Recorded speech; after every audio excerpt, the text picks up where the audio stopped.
नमस्कार दोस्तों, आधार क्लासेज के यूट्यूब चैनल पे आपका हार्दिक स्वागत है। आज हम राजस्थान पुलिस के लिए एक टॉपिक लेके आए हैं जिसका नाम है पोक्सो एक्ट। पोक्सो एक्ट एक बहुत ही इम्पोर्टेंट टॉपिक है और इसमें से राजस्थान पुलिस में डेफिनेटली एक क्वेश्चन आएगा। तो सबसे पहली बात ये देखते हैं कि इसमें कौन कौन से क्वेश्चन बनते हैं, उन क्वेश्चन को समझने की कोशिश करते हैं। जैसे पोक्सो एक्ट 2012, ये एक्ट 2012 में बना था। तो क्वेश्चन ये बनेगा सबसे पहला कि पोक्सो की फुल फॉर्म क्या होती है।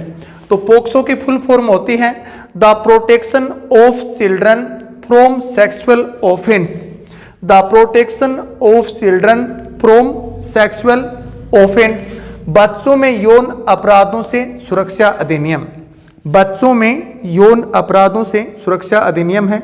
हमारे देश में रोजाना आप समाचार पत्र मीडिया में खबरें सुनती हैं कि बहुत ज़्यादा ऐसी घटनाएं होती हैं, यौन उत्पीड़न की घटनाएं प्रत्यक्ष अप्रत्यक्ष रूप से की जाती हैं। तो आवश्यकता आविष्कार की जननी है। ज्यों ज्यों हमारे देश में ऐसे ऐसे अपराध ज़्यादा तीव्र गति से बढ़े तो एक कठोर कानून की आवश्यकता पड़ी।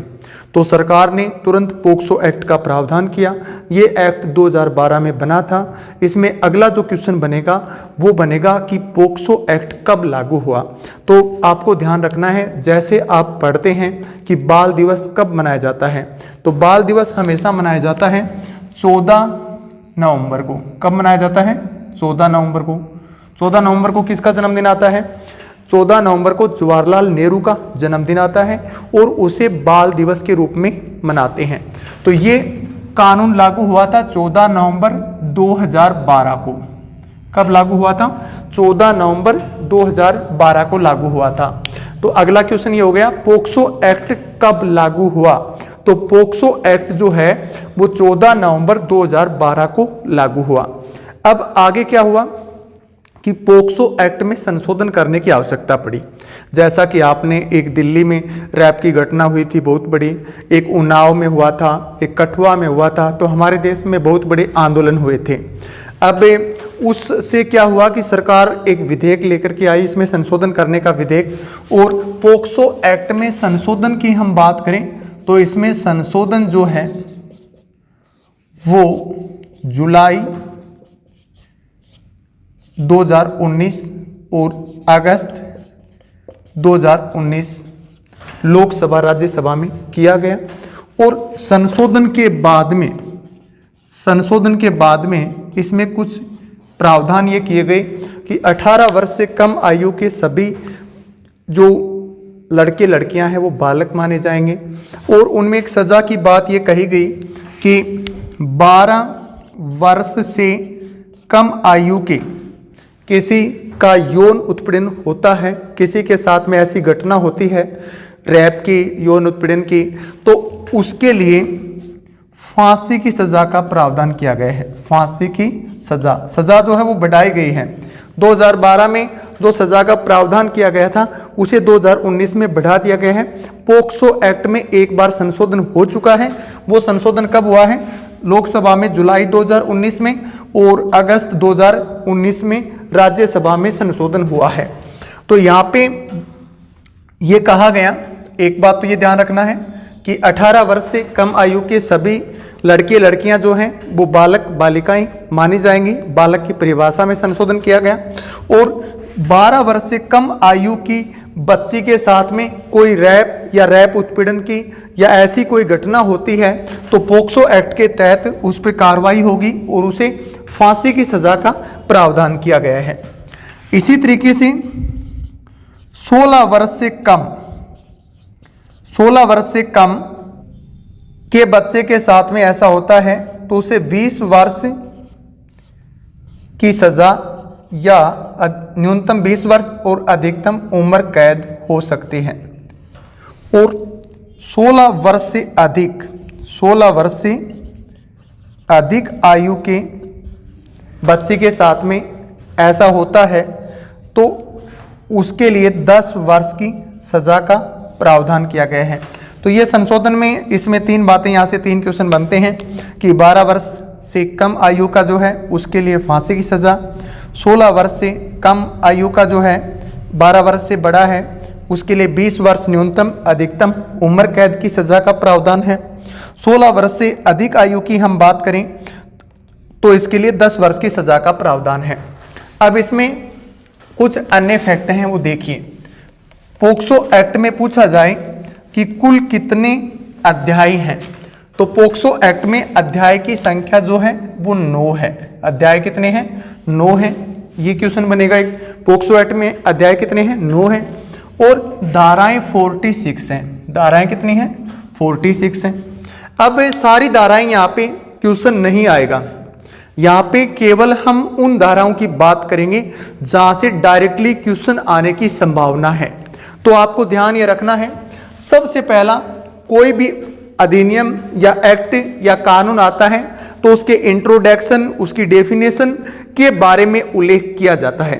तो यहाँ पे सबसे पहले अध्याय 1 की धारा 1 और 2 की बात करें तो धारा 1 में इसका संक्षिप्त नाम का उल्लेख है, और नाम के बारे में आप पढ़ चुके हैं कि पोक्सो एक्ट की फुल फॉर्म जो है the protection of children from the sexual offence, इसको हम कहेंगे बच्चों में यौन अपराधों से संबंधित सुरक्षा अधिनियम।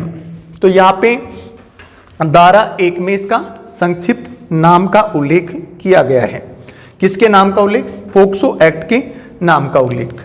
अब देखिए अध्याय 1 के बाद में धारा 2 की बात करें। अध्याय 1 में धारा 2 है, एक पहली धारा और एक धारा 2। धारा 2 में परिभाषाएं हैं। किसकी परिभाषाएं हैं? कि ये अपराध क्या होता है, इस अपराध की परिभाषाएं उल्लेख किया गया है कि कौन कौन सी कार्य हैं जो इस अपराध की श्रेणी में आते हैं, तो इसकी डेफिनेशन का उल्लेख है। अब बात करते हैं अध्याय 2 में। अध्याय 2 की जो धाराएं हैं ये सबसे इंपॉर्टेंट हैं, जहां से क्वेश्चन आने की बहुत ज्यादा संभावना है। तो सबसे पहली बात आपको ध्यान रखनी है, धारा 3 पढ़ रहे हैं हम। क्या पढ़ रहे हैं? धारा 3 पढ़ रहे हैं। प्रवेशन लैंगिक हमला, आपको याद रखना है, प्रवेशन लैंगिक हमला एक अपराध तो इसमें यह होता है। अब देखो हर धारा में एक एक पॉइंट डाला गया है और उसके जस्ट अगली धारा में सजा का प्रावधान है। 3 में जो अपराध है उसकी सजा 4 में है, ये याद रखना है।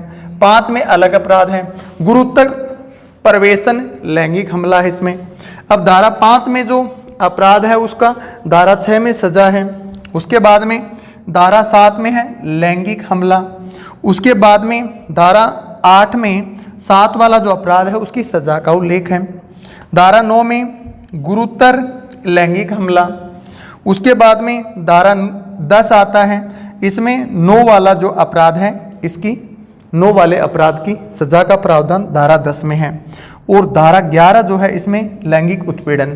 तो इसमें कौन कौन से अपराध हैं पढ़ रहे हैं हम, उनकी बात कर रहे हैं। सबसे पहले प्रवेशन लैंगिक हमला क्या होता है, गुरुतर प्रवेशन लैंगिक हमला क्या होता है, लैंगिक हमला क्या होता है, गुरुतर लैंगिक हमला क्या होता है, लैंगिक उत्पीड़न क्या होता है, ये बातें हमें विशेष तौर से ध्यान रखनी हैं।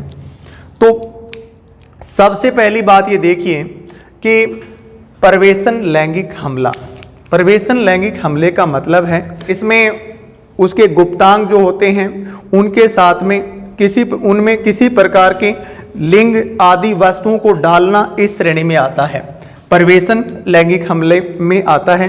तो प्रवेशन लैंगिक हमला जो किया जाता है एक तरह से हम कह सकते हैं रैप का जो मामला होता है वो किस में आता है, प्रवेशन लैंगिक हमला होता है। इसमें गुप्तांग आदि को नुकसान पहुंचाने वाली बात होती है, चाहे वो किसी भी तरीके से उसको नुकसान पहुंचाता है वो प्रवेशन लैंगिक हमले के दायरे में आएगा। अब प्रवेशन लैंगिक हमला जो है यहाँ पे भी यही प्रवेशन लैंगिक हमला है धारा 5 में। धारा 3 में और 5 में कोई ज़्यादा अंतर नहीं है। अंतर ये है कि यहाँ पे जो प्रवेशन लैंगिक हमला जो कर रहा है वो व्यक्ति जो है वो एक साधारण व्यक्ति है, वो एक नॉर्मल पर्सन है, वो एक आम आदमी है। लेकिन धारा 5 में देखो प्रवेशन लैंगिक हमला, इतना नाम तो मिल रहा है तो अपराध तो सेम है कि किसी प्रकार के किसी बच्ची के साथ में, किसी महिला के साथ में जब कोई व्यक्ति उसके गुप्तांग आदि को नुकसान पहुंचाता है किसी प्रकार की वस्तु या लिंग के माध्यम से, तो वो प्रवेशन लैंगिक हमले के दायरे में आएगा। अब गुरुतर का मतलब क्या है वो समझ लीजिए। गुरुतर का मतलब होता है कि पुलिस के अधिकारी, कोई भी सेना अधिकारी, कोई भी अन्य प्रशासनिक अधिकारी, कोई भी ऐसे शैक्षणिक या चिकित्सक पद पर सरकारी व गैर सरकारी जिम्मेदार व्यक्ति, उनके द्वारा अगर प्रवेशन लैंगिक हमला किया जाता है तो वो धारा 5 में उल्लेख है, और प्रवेशन लैंगिक हमला धारा 3 में है। धारा 3 का अपराध धारा 4 में है। प्रवेशन लैंगिक हमला जो है धारा 3 में है। धारा 3 का अपराध का जो सजा है वो किस में है? 4 में है। 4 में सजा क्या है? 7 वर्ष। ये न्यूनतम सजा हो गई 7 वर्ष और अधिकतम हो गई आजीवन कारावास, और साथ में लगाया जाता है जुर्माना। साथ में जुर्माना लगाया जाता है। अब जुर्माना कितना लगेगा ये डिपेंड करता है न्यायाधीश पर। किस पे डिपेंड करता है? न्यायाधीश पे डिपेंड करता है। धारा 5 का अपराध देखिए, गुरुतर आपको बता दिया कि कोई प्रतिष्ठित पद पे नियुक्त व्यक्ति, कोई प्रशासनिक अधिकारी, पुलिस का अधिकारी, चिकित्सक, डॉक्टर्स, अध्यापक, सरकारी गैर सरकारी कोई कर्मचारी, इनके द्वारा किया जाने वाला जो अपराध है प्रवेशन लैंगिक हमला के दायरे में आएगा। इनके द्वारा जो रैप किया जाता है, किसी का बलात्कार किया जाता है, तो वो धारा 5 के दायरे में आएगा। और धारा 5 में जो अपराध किया जाता है उसकी सजा का उल्लेख धारा 6 में है।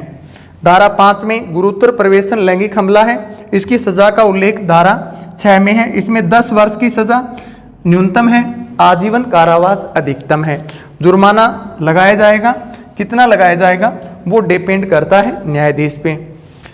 अब बात करते हैं धारा 7। तो धारा 3 और धारा 5 का अपराध हमने पढ़ा। अब 3 के बाद में 5 पढ़ा, 4 के बाद में 6 पढ़ा। तो 4 और 6 में क्या है? सजा का प्रावधान है। धारा 3 में और 5 में जो अपराध है उसका अपराध की सजा क्या है? 4 और 6 में है, ऐसे याद रखना है। अब धारा 7 की बात करते हैं 6 के बाद में। इसमें लैंगिक हमला होता है। लैंगिक हमला, इसमें क्या हो रहा था? प्रवेशन लैंगिक हमला हो रहा था। इसमें लैंगिक हमला हो रहा होने, लैंगिक हमला किसे कहा गया है? किसी प्रकार के हाथ से छेड़छाड़ जब की जाती है, किसी के शरीर के हाथ लगाया जाता है, किसी के स्तन के हाथ लगाया जाता है, ये किस में आता है? ये लैंगिक हमले में आता है। इस प्रकार की बातें, ऐसे हाथ से की जाने वाली कोशिशें जो होती हैं वो लैंगिक हमले में आती हैं। और इसके लिए सजा जो है वो 3 से 5 वर्ष की होती है। अब धारा 7 में जो अपराध है उसकी सजा धारा 8 में है, और सजा कितना है? 3 से 5 वर्ष और साथ में जुर्माने का प्रावधान है। अब देखिए धारा 7 में जो अपराध है वही अपराध धारा 9 में है। देखिए यहाँ पे 3 वाला अपराध कहाँ था? 5 में था, और उसके बाद में 7 वाला अपराध जो है वो 9 में है। 3 वाला अपराध कहाँ पे था? 5 में था, याद रख सकते हैं। 3-5 कहते हैं ना, ज़्यादा 3-5 मत करो। तो 3-5 का अपराध सेम है। अंतर किसका है? गुरुतर शब्द का अंतर है। और धारा 7 और 9 का अपराध सेम है। लैंगिक हमला 7 में भी है और लैंगिक हमला 9 में भी है। लैंगिक हमला किस में है? 9 में भी है। 9 में ये लैंगिक हमला कौन कर रहे हैं? गुरुतर कर रहे हैं। गुरुतर कौन है वो आपको बता दिया कि पुलिस के अधिकारी, सेना के जितने भी अधिकारी, कर्मचारी, सरकारी गैर सरकारी जितने भी जिम्मेदार पद पे बैठे हुए व्यक्ति ऐसा अपराध करते हैं तो वे गुरुतर लैंगिक हमले के दायरे में आएगा। और गुरुतर लैंगिक हमला करता है धारा 9 के तहत। इसमें धारा 10 में इसकी सजा का उल्लेख है। तो 7 और 9 पढ़ा, तो 7 और 9 के बाद में याद रख सकते हैं 8 और 10 में इसकी सजा का प्रावधान है। 7 वाले अपराध की सजा का उल्लेख 8 में है, जो सजा 3 से 5 वर्ष या जुर्माना साथ में। और धारा 9 में जो अपराध है उसके लिए सजा 5 से 7 वर्ष और साथ में जुर्माने की व्यवस्था है। अब पढ़ते हैं धारा 11। धारा 11 जो है इसमें लैंगिक उत्पीड़न आता है। लैंगिक उत्पीड़न में क्या होता है? किसी का वीडियो बना लेना, किसी का नग्न अवस्था में वीडियो बना लेना, या उसे अश्लील साहित्य दिखाना, या कोई अश्लील मैसेज कर देना, या कोई अश्लील फिल्म या ऐसा साहित्य किसी को सेंड कर देना मोबाइल के माध्यम से, ईमेल के माध्यम से, व्हाट्सएप फेसबुक के माध्यम से, वो लैंगिक उत्पीड़न के दायरे में आता है। तो लैंगिक उत्पीड़न के लिए सजा जो है वो 3 वर्ष है और साथ में इसमें जुर्माना का प्रावधान है। अब बात करते हैं धारा 13। धारा 13 में अलग से बात कही गई है कि धारा 12 के बाद में अश्लील साहित्य के प्रयोजनों के लिए बालक का उपयोग, अश्लील साहित्य के प्रयोजनों के लिए बालक का उपयोग, किसी बच्चे का उपयोग किया जाए, जैसे टीवी में कोई एडवर्टाइज दिखाई जाए किसी बच्चे के माध्यम से जो अश्लीलता फैला रही हो वो, तो ये अपराध की श्रेणी में आएगा और इसके लिए सजा 5 वर्ष और जुर्माना का प्रावधान है। धारा 15 जो है इसमें कहा गया बालक को अंतःग्रस्त करने वाले अश्लील साहित्य के भंडारण के लिए दंड, बालक को अंतःग्रस्त करने वाले अश्लील साहित्य के भंडारण के लिए दंड दिया जाता है। कोई ऐसा साहित्य जो बालक को क्या करता है, अंतःग्रस्त करता है, तो उसके लिए सजा जो है वो 3 वर्ष और साथ में जुर्माना है।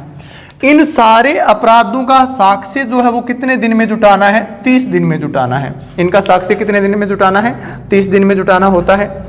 पोक्सो एक्ट का कोई व्यक्ति दुरुपयोग करता है, पोक्सो एक्ट का कोई पदाधिकारी, कोई अधिकारी दुरुपयोग करता है तो उसे कितनी सजा दी जा सकती है, ऐसा आपसे पूछा जाता है तो आपको बताना है। इसके लिए 6 माह की सजा दी जा सकती है।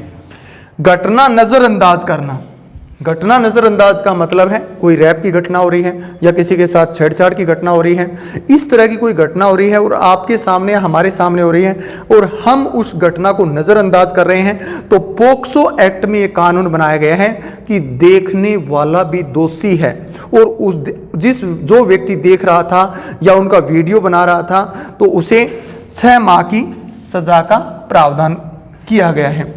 अगर किसी के सामने ऐसी घटनाएं हो रही हैं तो वो उसके लिए आवाज़ उठाए, ये इसमें कहा गया है, क्योंकि भारत के नागरिक चाहेंगे तो ही अपराध रुक सकते हैं। तो नागरिकों के सहयोग के उद्देश्य से काफ़ी लोग देख करके नज़रअंदाज कर देते हैं कि हमें इस मामले से क्या मतलब है, और अगर उसकी बात वहाँ पे प्रूफ मिलता है कि ये व्यक्ति इस घटना को देख रहा था, सिद्ध हो जाता है, तो उसे कितने माह की सज़ा होगी, 6 माह की सज़ा होगी। ये अच्छा क्वेश्चन बनता है। मीडिया की दखल अंदाजी, कोई ऐसी घटना होती है उसके माध्यम से कोई समाचार पत्र वाला, कोई न्यूज़पेपर वाला, कोई टीवी चैनल वाला तो इस तरीके से दखल अंदाजी कर रहा है उसमें, जैसा उन्नाव कांड में हुआ था पीछे। अगर उन पे यह आरोप सिद्ध हो जाता है तो उन्हें भी 6 माह की सजा का प्रावधान है। इसके लिए स्पेशल विशेष न्यायालय की प्रावधान किया गया है कि इनके लिए क्या बने, विशेष न्यायालय बने, सेशन न्यायालय जिसको कहा गया है, सेशन न्यायालय।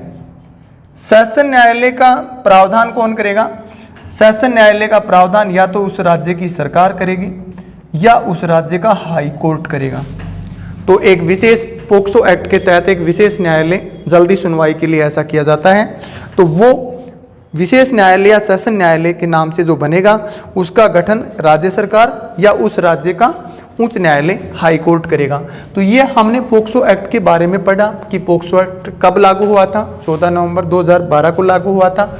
इसमें हमने इम्पोर्टेंट जो कुछ फैक्ट और इनकी सजाएं पढ़ी हैं। ये क्वेश्चन पेपर के लिए बहुत इंपॉर्टेंट है, आप इनको लिख करके याद कीजिए, जब ये याद हो सकते हैं। धन्यवाद।